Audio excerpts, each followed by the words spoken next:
揾路就更方便，特別係有需要嘅人。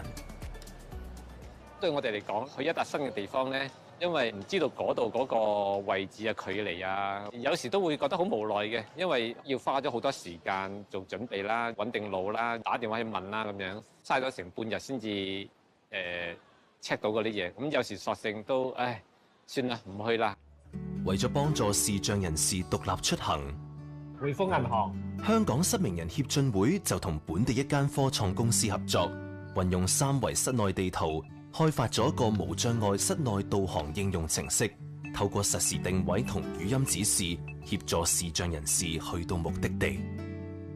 我哋非牟利機構咧，其實資源有限啊，咁我哋都可能用咗咧都成3-4年嘅時間先可以咧規劃到成150個室內地圖。點樣可以用短時間內可以覆蓋到成個香港咧？其實咧都好困難嘅。咁但係三維室內地圖正正可以幫助到我哋咧去加速成個 City Journey 嘅覆蓋。我哋只需要咧喺提供嘅室內地圖上邊咧，再加翻一啲定位同導航數據，接近慳咗我哋一半時間。我哋希望更加多嘅商場、更加多嘅大廈都可以入咗嚟呢一個 App 裏邊，令到我哋嗰個出行更加容易啲咯。咁未來咧，其實我哋咧亦都規劃咧，會用佢哋嘅3D 行人道路網嘅，